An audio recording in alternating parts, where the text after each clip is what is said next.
సరే మాకు కేసులు జైళ్లు కొత్త కాదు, కానీ నేను ఒకటే మాట కోరుతా ఉన్న తెలంగాణ ప్రజలను ఆలోచించమని. కేసీఆర్ గారు ఆనాడు 2023లో మేము అసెంబ్లీ ఎన్నికల్లో ఓడిపోయినాం. 64 సీట్లు కాంగ్రెస్ ప్రభుత్వానికి వస్తే ప్రజా తీర్పును గౌరవించి కేసీఆర్ గారు ప్రగతి భవన్ను ఒక్క నిమిషంలో విడిచిపెట్టి వారు ఎర్రవెల్లిలోని వారి సొంత ఇంటికి బయలుదేరారు. మరి ఇక్కడ 22 స్థానాలకు గాను 14 స్థానాలు మాకొచ్చి 7 స్థానాలే కాంగ్రెస్ పార్టీకి వస్తే వాళ్ళు ఎట్లా చైర్మన్ అవుతారు? మరి ఇక్కడ ప్రజా తీర్పును మంత్రి వివేక్ గారు కానీ ముఖ్యమంత్రి రేవంత్ రెడ్డి గారు కానీ గౌరవించాలి కదా. గౌరవించకపోగా కౌన్సిల్లో దుశ్శాసన పర్వం, బయట మా మీద రాళ్ల దాడులు, పోలీసులతో మా మీద అక్రమ కేసులు, మమ్మల్ని జైళ్లలో పెట్టుడు. ఇవాళ ముఖ్యమంత్రి రేవంత్ రెడ్డి ఆధ్వర్యంలో రాష్ట్రమంతా ఇట్లనే తయారైంది. ముఖ్యంగా మా కోల్బెల్ట్ ఏరియాలో మంత్రి వివేక్ ఆధ్వర్యంలో దౌర్జన్యం నడుస్తూ ఉంది. మా మంచిర్యాల కలెక్టర్ నుంచి మొదలుకుంటే ఎంఆర్ఓ దాకా విశాఖ ఇండస్ట్రీస్ లో ఎంప్లాయీస్ అయిపోయారు వాళ్ళు, ప్రభుత్వ ఉద్యోగులు గారు. మంచిర్యాల డీసీపీ భాస్కర్ నుంచి మొదలుకుంటే రామకృష్ణాపూర్ ఎస్ఐ దాకా వాళ్ళు విశాఖ ఇండస్ట్రీస్ ఎంప్లాయీస్ అయిపోయారు తప్ప పోలీసులు లెక్క లేరు. ఆ ప్రాంతంలో పోలీసులు రెవెన్యూ ఉద్యోగులను ఎవరు లేరు, అందరు విశాఖ ఇండస్ట్రీస్ ఎంప్లాయీస్ అయిపోయారు. చాలా బాధాకరం.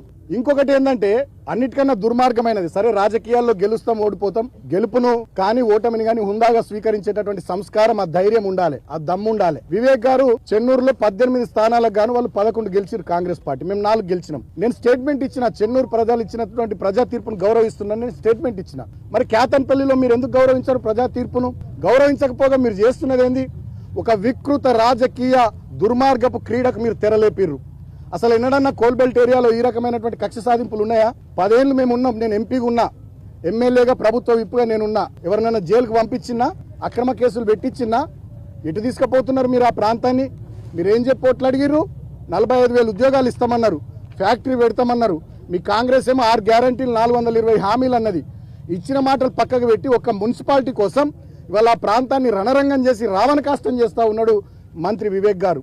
ముఖ్యమంత్రి రేవంత్ రెడ్డి డైరెక్షన్ మేరకు మంత్రి వివేక్ గారు పోలీసులు అందరూ కలిసి మమ్మల్ని జైల్లో పెట్టిరు. సరే జైల్లో చాలా ఇబ్బందులు పడ్డాం. వీళ్ళకి పై అధికారుల ఆదేశాలు ఏందో కానీ దోమలు ఉన్న రూమ్లు వేసిర్రు, సకా భోజనం లేదు, నీళ్లు లేవు, నాకు గొంతు నొప్పి వచ్చింది 2 రోజులు, టాబ్లెట్లు ఇచ్చే దిక్కు లేదు, చలి బాగా విపరీతమైన చలి, దుప్పట్లు ఇచ్చే పరిస్థితి లేదు. మా అడ్వకేట్ శ్రీకాంత్ నాకు బ్లాంకెట్ పంపించింది లోపలికి. లోపల కూడా చాలా ఇబ్బందులు పెట్టిర్రు. మీరు ఇటు తిరగొద్దు అటు తిరగొద్దు, రిస్ట్రిక్షన్స్ మాకు. సరే భరించినాం. ఇవాళకి 16 రోజులు. నేను ఇప్పుడు కోరుతా ఉన్న వివేక్ గారిని, ముఖ్యమంత్రి రేవంత్ గారిని, మీ కళ్ళు చల్లబడ్డాయా? మీ కక్ష తీరిందా? మీ కడుపు మంట చల్లారిందా? నన్ను జైల్లో పెట్టిరుగా 16 రోజులు. ఇంకా దుర్మార్గం ఏంటంటే నాకు మొన్ననే బెయిల్ రావాలి. మంచిర్యాల కోర్టు వచ్చింది, హైదరాబాద్ కోర్టు వచ్చింది, చెన్నూరు కోర్టులో నాకు బెయిల్ రావాలి. బలవంతంగా ప్రభుత్వ పెద్దలు ఒత్తిడి చేసి 5వ తేదీకి వాయిదా వేయించింది. కారణం ఏందో తెలుసా?